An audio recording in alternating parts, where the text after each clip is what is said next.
So I've never ever had headlight protectors before and never saw a need for them. But after finding out the price of the replacement for this, thought it was high time.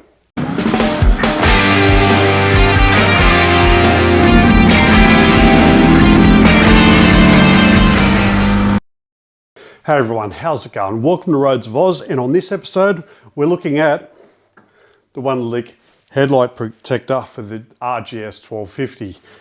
Now, I went with this one wholly and solely because I like the clear screen, and this one appealed to me in my price bracket. I did prefer the Rizoma one, but it was almost double the price. So went with the Wunderlich, and I was hoping it was going to be easy to install, but we'll come to that in a moment. I like the fact that it's not too obtrusive. It matches the GS color scheme, being a black frame. There's bits of black all around the bike. It fits in with the bike nicely. It doesn't contrast too much with the white color scheme.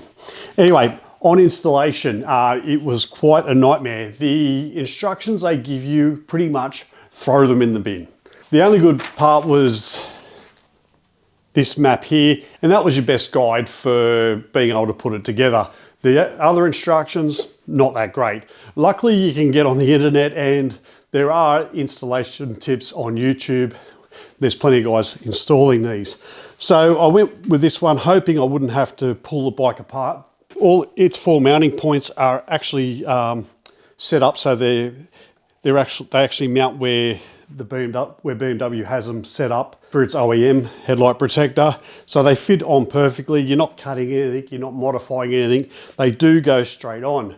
But in saying that, I actually had to physically remove the side panels, this metal side, this aluminium side panel, this plastic side panel, and this front cover to be able to get easily into it. It was just too fiddly trying to mount the brackets down below here.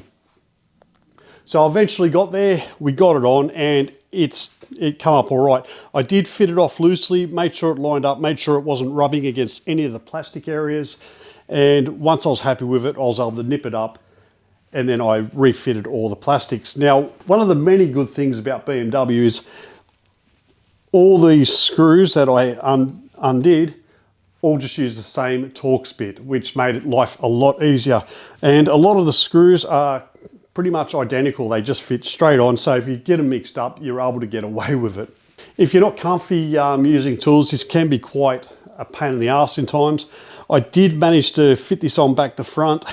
The Perspex screen won't fit, it'll only fit one way. And speaking of the Perspex screen, when you initially take it out of the box, it looks all scratched up. It's just a plastic film, remove that, and it's that beautiful clear. Now, initially when I put it together, I had it back to front, and I only realized this because this Wunderlich sign was actually on the inside, so I had to refit it again. A little embarrassing, but not the worst thing that can happen. Eventually, I got it on there, and I've tested it. I've done about 1,000 Ks with it, and it holds up fine. I was initially concerned with the rubber mounts, but they've been fine. In the manual, it does say that, you know, when you're meant to be riding on the road, it's meant to just pop down like that and you ride with it like that.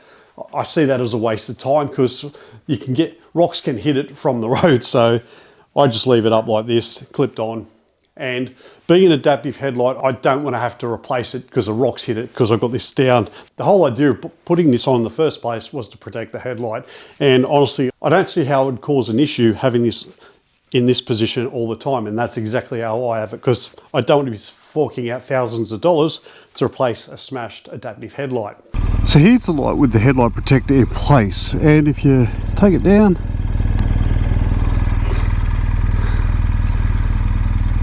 really no difference. That's actually the reflection. The top bit's actually the reflection there, so absolutely zero difference. Anyway, I'll let you be the judge. Now, there are plenty of other brands out there. You can go on places like AliExpress and you can find them headlight protectors really cheap. I didn't want to go down that path because I wanted good quality. It's a good quality bike. You know, I don't understand why you'd want to skimp on something so important, but each to their own. I didn't like the OEM one. It just made it look too KTM-ish. And that's not an insult to KTM. I just think, as ugly as some people find it, I think it should be retained. And this, and also the Rizoma, had the most minimal impact on the aesthetics. Now, there is a Lone Rider one, which is pretty cool. It's got the The grates and the orange insert there wasn't really my deal. I don't think it would look too good on this bike. It would look excellent on the black edition though. It would suit that bike nicely. If you're not overly confident pulling panels off, you could actually go the Puge headlight protector. They are a lot cheaper and they seem to only mount at 2 points here and here, which would be a lot easier. And if I had my time again, I probably would have gone with that. But in saying that, for cleaning purposes, I do like the fact that I'm able to pop this down fairly easily, clean it, and then put it back up, where the Puge would have to take off, clean it, then mount it back on. Not a big deal, but just something to be aware of.